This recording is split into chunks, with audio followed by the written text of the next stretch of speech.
الله أكبر. حرق الله أكبر. الله أكبر. الله أكبر. الله أكبر. الله أكبر. ولع المسجد الأقصى. الله أكبر. الله أكبر.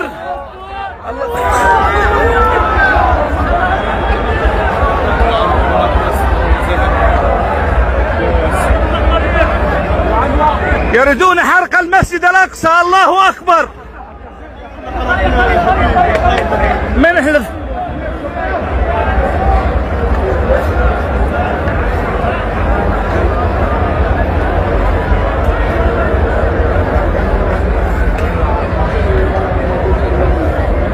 تكبير. الله أكبر. الله أكبر.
Bagaimana tanggapan Bapak Ibu semua setelah melihat dua cuplikan video di awal tadi?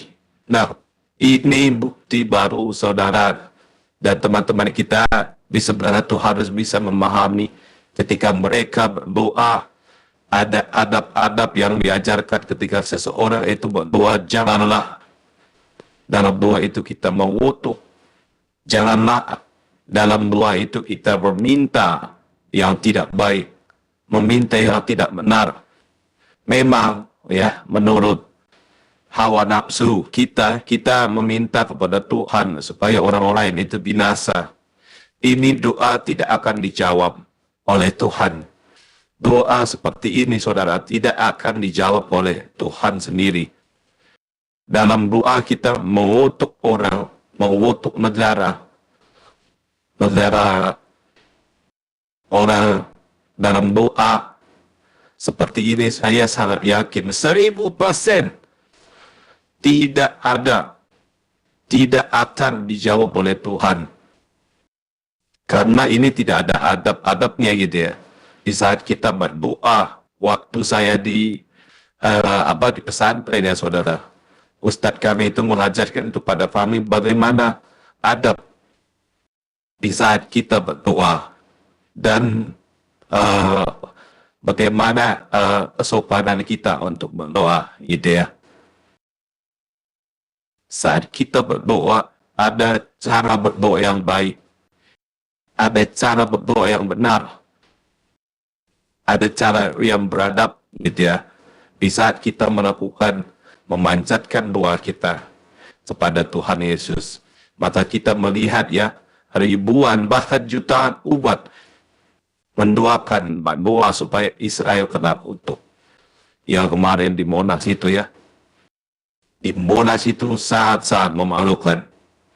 Doa seperti itu tidak benar saudara. Mereka mendoakan, berdoa supaya Israel kena kutuk, supaya Israel dihancurkan, supaya Israel dibinasakan, supaya Israel dimusnahkan dari muka bumi ini. Apakah kita merasa selama ini doa kita dijawab oleh Tuhan atau tidak? Saya dulu pernah berpikir, Bapak Ibu, kenapa semakin saya berdoa, bahkan semakin saya berdoa ini, semakin saya menangis ketika berdoa kepada Allah SWT wa ta'ala supaya Allah membinasakan Israel dulunya, biar melancurkan Israel, membumi hanguskan Israel. Tetapi buat saya kok sepertinya tidak dijawab-jawab, saudara. Saya pernah berpikir seperti itu, tapi ketika saya ingin bertanya, tidak ada tempat untuk saya bertanya karena tidak diizinkan sama pemimpin-pemimpin saya. Hanya cuma di gereja YouTube ini saya bertanya terus dan bertanya terus, saya sampai menguji Tuhan, menguji Roh Kudus, apakah benar? Dan semuanya itu dijawab oleh pimpinan saya, oleh di gereja YouTube ini, semua diterima. Apalagi dengan rekan-rekan sepelayanan saya di pemurid dan di gereja YouTube ini, di Yayasan Cipta Pelita ini.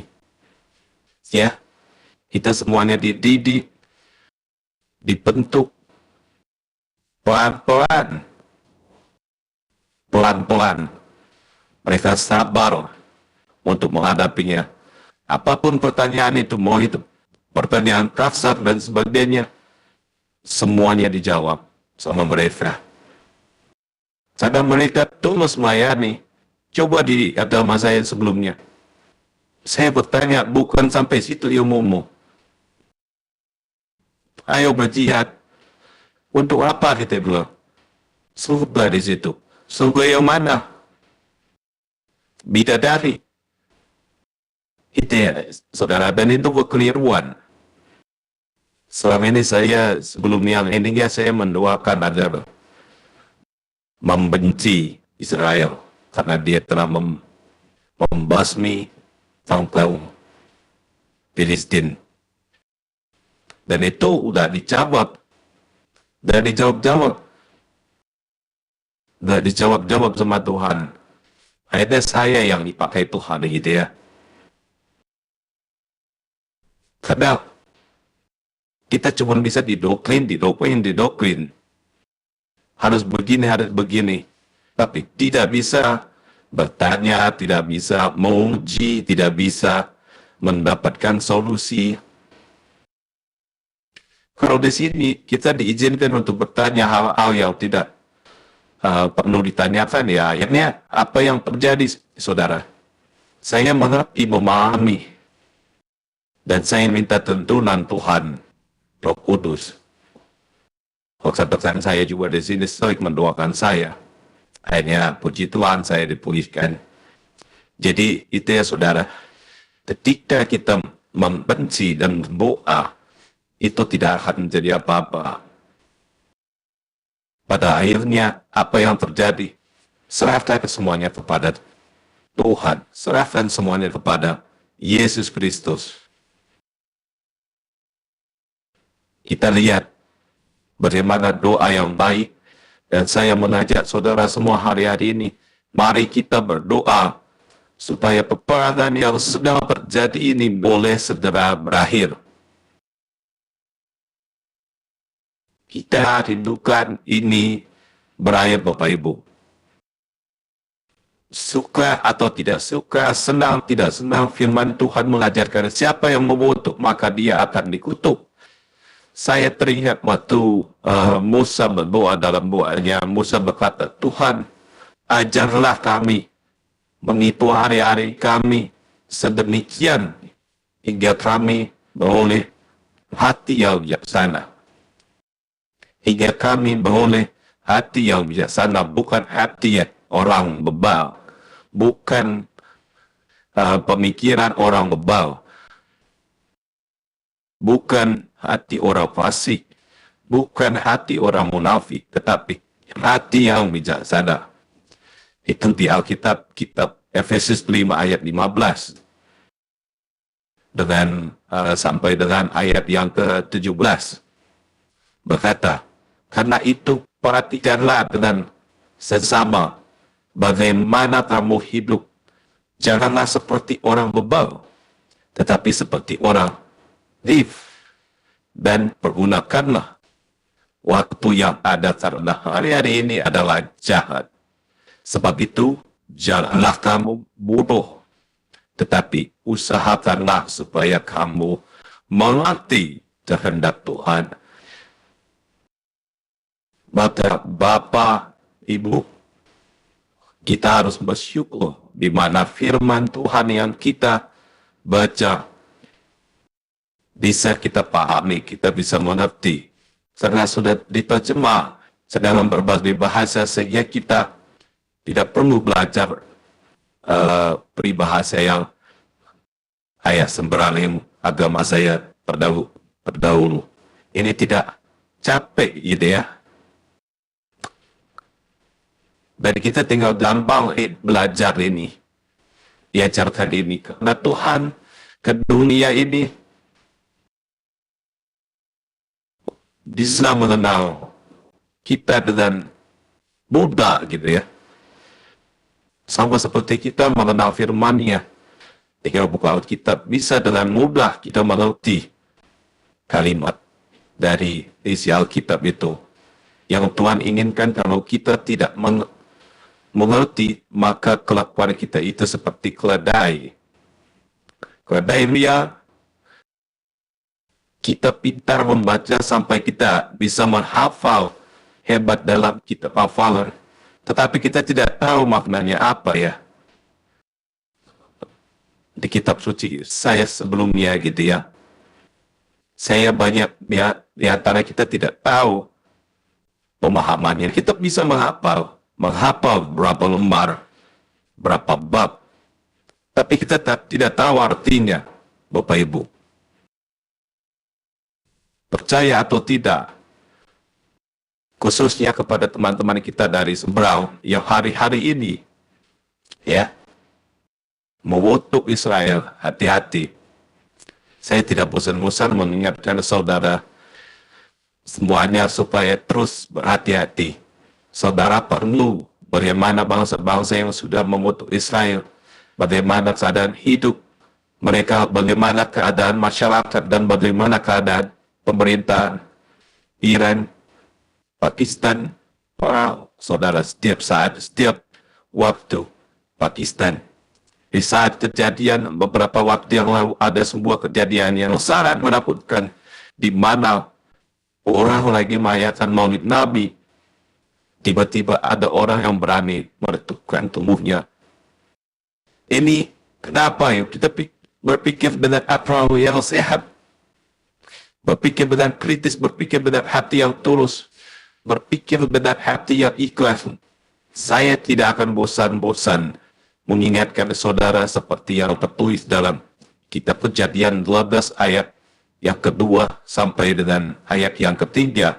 Aku akan membuat engkau menjadi bangsa yang besar dan memberkati engkau, serta membuat namamu masyhur. Kita melihat bangsa Israel itu bangsa yang sangat kecil, Bapak Ibu. Bila dibanding dengan bangsa dan negara ini, itu tidak ada apa-apanya. Dan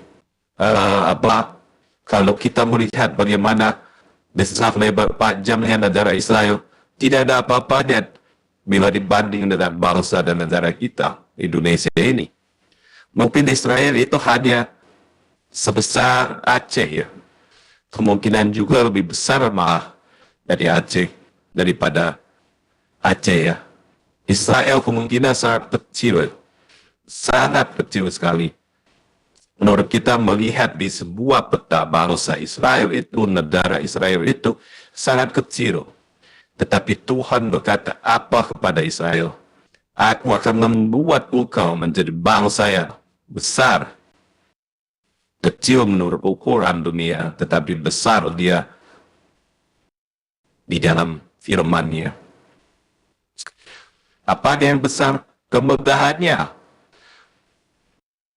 Yang besar kepintarannya. Mereka yang besar teknologi yang dimiliki oleh bangsa Israel. Dan itu diakui oleh dunia.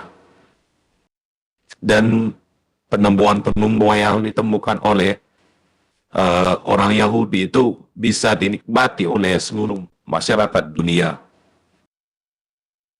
oleh seluruh bangsa-bangsa, oleh seluruh negara-negara, dan kita melihat bangsa-bangsa yang ada di dunia ini tidak bisa menganggap remeh bangsa Israel, tidak bisa menganggap sederhana bangsa Israel. Buktinya Amerika aja takut sama Israel. Kalau tuh Jokowi sekarang mengenjot Joe Biden, tapi tidak ada apa-apanya. Kemarin dia ke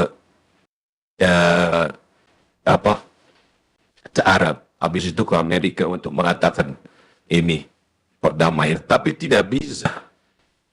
Amerika takut dengan Israel, manusia aja takut, saudara, karena sudah ada pembuatannya di Alkitab. Karena bangsa Israel itu dipandang,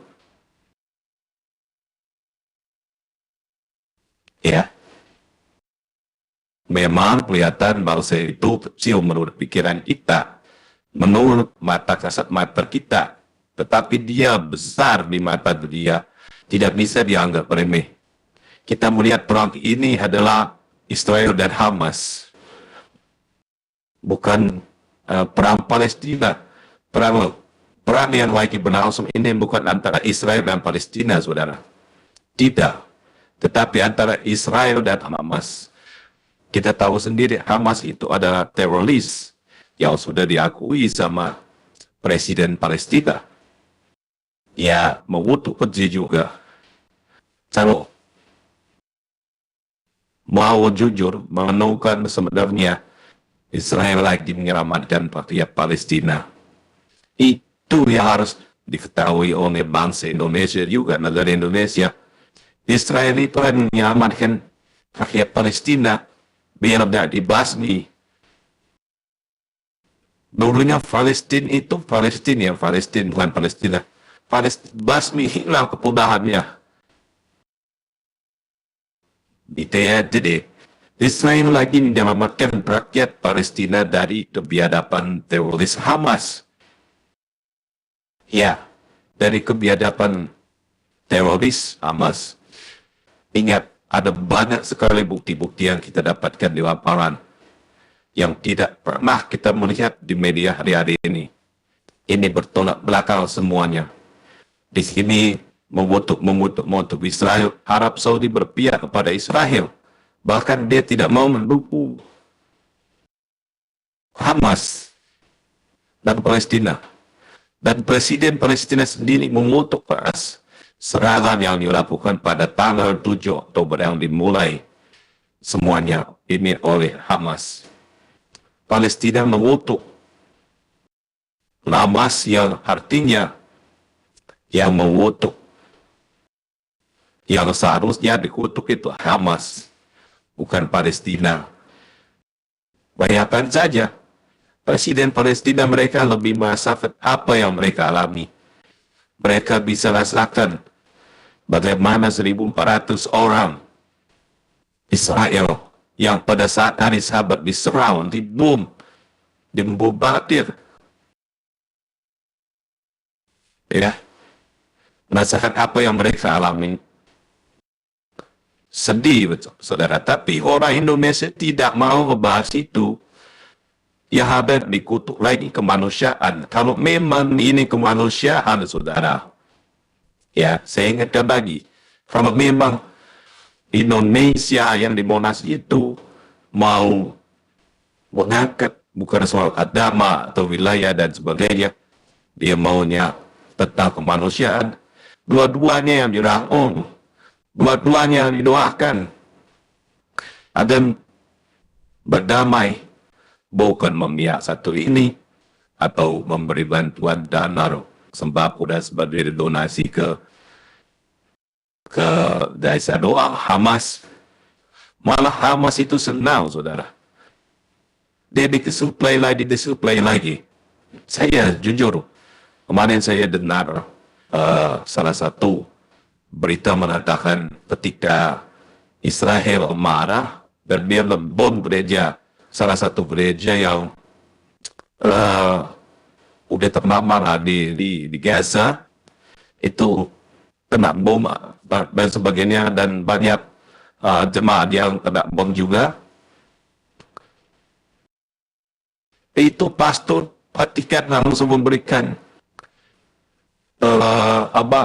bantuan dan subsidi suplai makanan dan sebagainya.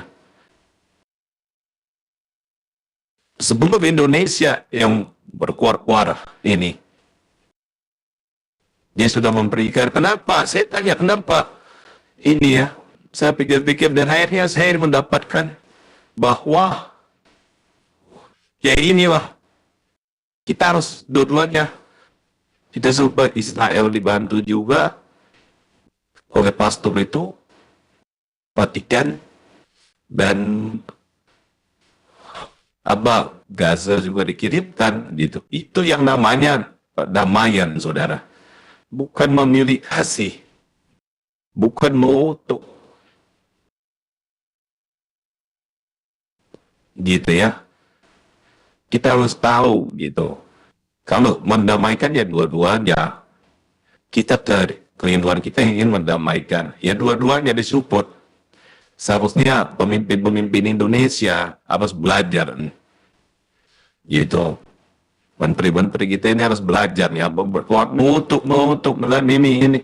Kamu tidak tahu sejarahnya. Kamu harus tahu, baca lagi. Baca sejarahnya, karena sejarah itu penting, saudara. Kenapa saya bilang? Kemarin ada Ustadz bilang, Israel itu gak punya tempat di Palestina. Hei, kamu yang salah. Kamu baca dulu sebelum Masehi itu. Israel udah ada. Justru Israel yang memberikan area-area tertentu dan langsung dibangun oleh Palestina. Ya. Jangan bilang gak ada sama sekali itu cuma penjajah. Saya sempat kesel itu nonton di videonya, podcastnya Deddy Corbuzier. Kalau perlu saya diundang, kalau perlu kita ini diundang gitu. Jangan cuma sepihak doang gitu. Mungkin teman-teman nanti mention Deddy Corbuzier, saya siap untuk hadir untuk menjelaskan ini semua. Kalau lu mau mendamaikan, lu undang dua-duanya biar fair, gitu ya. Untuk supaya buat gereja YouTube, ayo sama-sama komen di kolom komentar, undang gereja YouTube biar diundang kita. Itu karena harus kita luruskan ya saudara, harus kita luruskan. Itu banyak apologet kita yang keren-keren, gitu ya. Bukannya kita membantah gitu ya. Yang kita tahu itu, ya kita sampaikan. Jangan cuman kayak ustadz-ustadz itu mendengar setiap palsu, mengklaim. Tapi dia udah balik ke sejarah, ke buku, ke Alkitab. Nubuatan yang sudah disampaikan, yang sudah tertulis, gitu ya. Itu saudara. Palestina jelas sangat mengutuk keras apa yang dilakukan oleh Hamas. Penyerangan, soal penyerangan. Penyerangan itu dimulai 7 Oktober, saudara. Di mana pada 7 Oktober itu, Israel, kita tahu sendiri, kalau Israel di hari Sabat itu, saudara pasti tahu, hari Sabat itu apa hari untuk beristirahat dan saatnya untuk melayani Tuhan. Tanggal 7 Oktober itu hari Sabat, saudara. Ustadz-ustadz itu bilang, sama ada lagi pengamat bilang, Israel lemah katanya. Kalau enggak, pada tanggal 7 Oktober itu, kalau enggak di belakang Israel itu, Amerika Serikat, itu Israel hancur lebur, dibantai dengan serangan pejuang Palestina, yaitu namanya Hamas. Kan nyaur, saudara. Nyaur. Wow, seral-ral itu. Makanya saya sedikit ada dekat lagi gitu ya, ngeliat podcast seperti itu. Dia bilang masa akan hancur, seharusnya hancur karena dibela sama Amerika. Apanya dibela Amerika? Ketika diserang balik kamu, minta tolong ke Indonesia. Minta tolong ke negara lain. Hey, Hamas, janganlah begitu. Kamu itu kalau Israel marah, hancur belum dibikin nih.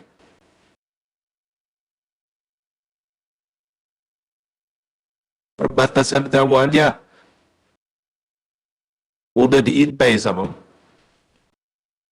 rudal-rudal. Jadi nggak usah merendahin ini. Kalau dibilang sama Presiden Israel atau pemimpin ini, karena pada tanggal 7 Oktober itu banyak saudara jenderal dari Israel mati, saudara, tapi tidak dipublikasi di berita Indonesia. Yang ada yang lebih banyak korban, 9.300 korban terbunuh itu dari orang Palestina. Sebelum penyerangan itu, pemimpin jenderal dari Israel sudah menjelaskan, Perdana Menteri Israel sudah mengatakan, sudah mengirim surat melalui kapal, pesawat terbang, disebar semua melalui pesawat terbang, dijatuhkan tuh surat-surat, ayo datang ke sini, ke jalur ini, masyarakat semuanya keluar, saatnya kita berperang. Sudah dibilang begini, malah ditolak. Akhirnya Hamas bisa bersembunyi di pemukiman masyarakat sipil. Sedangkan ini semakin memarah, sudah diperingatkan. Tapi, ya itulah, karena dia mempertahankan pejuang itu kan, pejuang Hamas juga, bahasanya pejuang Islam.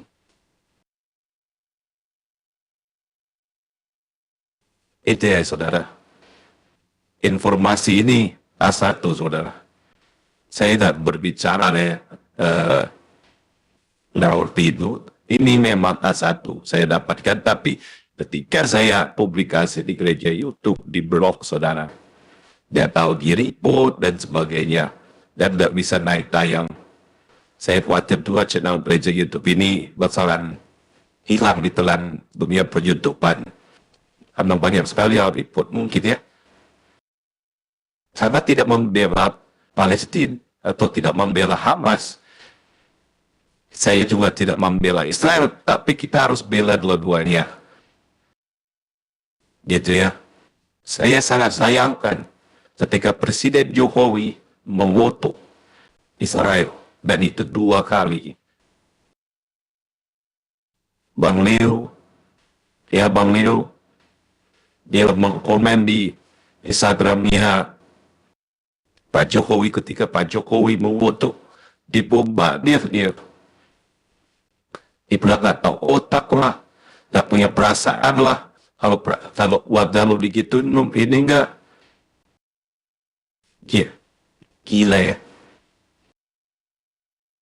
Seharusnya mereka sadar gitu ya. Mereka paham sebenarnya Israel itu mau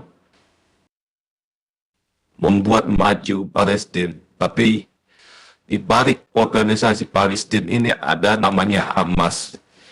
Itu yang berbahaya. Bayangkan saudara, semua di sana, di Gaza, di ini, dibangun oleh Israel. Listrik dikasih, air dikasih, semua dikasih. Signal frekuensi dikasih semua oleh Israel. Mau dibalas dengan seperti itu.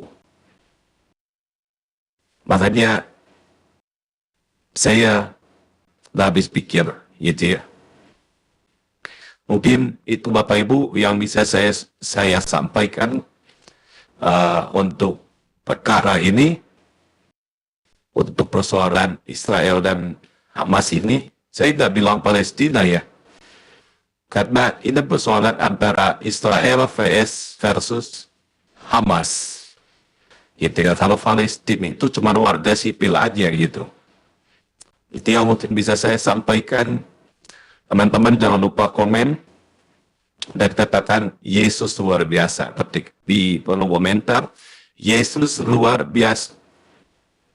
Dan juga saudara, kita tanggal minggu depan kita akan melayani di Jawa Barat.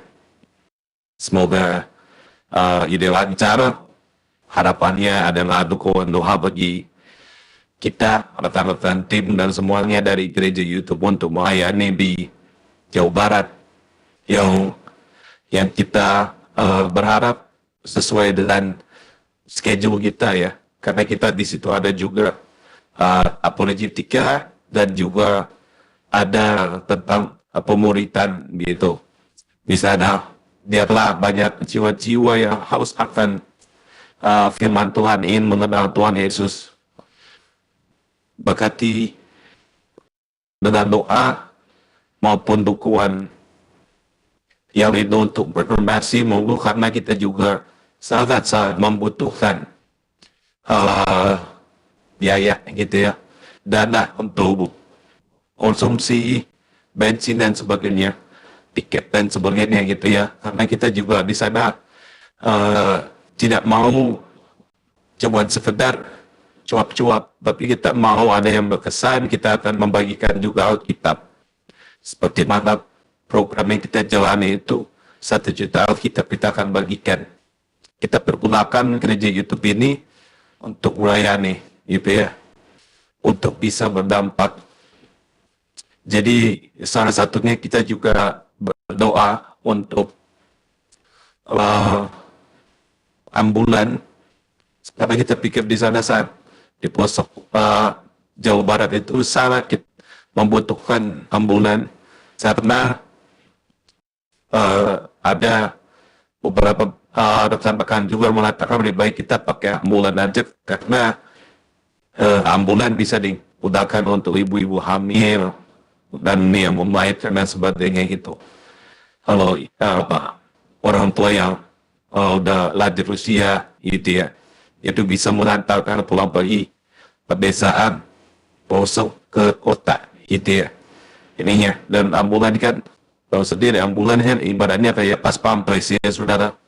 Jadi kalau ada tulisan ambulannya lebih aman gitu ya, daripada kita usahakan itu atau Orbiso gitu ya, atau mobil pribadi. Lebih baik itu kita bawa dalam doa terus biar ini berwujud, karena ini bagian dari pelayanan kita juga untuk bisa melayani gitu ya di pelosok. Kalau ditanya dari mana, ya kami percaya, kita percaya semua, kita berdoa Tuhan pasti kirimkan orang yang baik. Dan menonton ini juga saudara membantu kita gitu sebenarnya gitu ya, karena kita percaya juga rencana Tuhan untuk kita melayani itu atas tujuan Tuhan, itu atas perkenanan Tuhan. Artinya kami membuat schedule seperti ini, itu adalah perkenanan Tuhan. Biarlah terus memuji dan memuliakan Tuhan. Beberapa muftadin yang kita akan bawa juga itu ya saudara. Ya, ini kita udah hampir setengah jam saya ngobrol begini ya. Oke, itu saja mungkin yang bisa saya sampaikan. Terima kasih buat kesempatan yang sudah diberikan. Tetap katakan Yesus Maha Besar, Yesus dahsyat dalam hidup kita masing-masing. Tuhan Yesus memberkati kita semua. God bless you all. Cukup rupiah 10,000 per pekan. Puji Tuhan kita dapat menjadi dampak, menjadi bagian pembagian Alkitab gratis. Saudara gereja YouTube mau enggak ambil bagian dalam program membagikan 1 juta Alkitab gratis di Indonesia? Saya percaya pasti mau. Dari gereja YouTube buat gerakan membagikan 1 juta Alkitab ke seluruh pelosok Indonesia. Pasti saudara mau satu Indonesia faham Alkitab. Kita punya sebuah program membagikan 1 juta Alkitab gratis di Indonesia. Yak jadikan Indonesia dengan membagikan Alkitab, membagikan kabar baik dan pastinya kita mau membagikan Alkitab dengan bentuk fisik. Nah ini, kalau kita bersama-sama dukung ini bisa bergandengan tangan, kita gunakan channel gereja YouTube untuk terus bergerak maju dan berdampak mewujudkannya bersama. Misinya apa? Kita ingin mencetak 1 juta orang yang hafal dan haus akan firman Tuhan yaitu melalui Alkitab gratis. Nah kalau ini bisa, terjadi 1 juta penduduk Kristen, Indonesia bisa membaca Alkitab maka kalikan 10. Maka 10 juta orang akan membaca Alkitab, membaca firman Tuhan. Dengan itu, ini tidak akan terwujud kalau tidak dengan cara bergandengan tangan. Saudara-saudara gereja YouTube kita gunakan channel gereja YouTube untuk terus berdampak dan melayani lebih lagi. Dukung program ini, agar kita bisa membagikan 1 juta Alkitab gratis di Indonesia dengan cukup sisihkan Rp10,000 per pekan. Puji Tuhan kita dapat berbagi, berdampak memuliakan nama Tuhan Yesus. Yak ikutan detailnya ada di kolom deskripsi atau bisa melalui rekening gereja YouTube yang dinaungin atas nama Yayasan Cipta Pelita nomor bank BRI 04210034205666 dengan menulis P8, artinya program ke-8 gereja YouTube. Mungkin itu pengumuman kali ini. Saya Abdullah dan semua tim pelayanan di gereja YouTube dan Yayasan Cipta Pelita mengucapkan banyak terima kasih. Tuhan Yesus memberkati.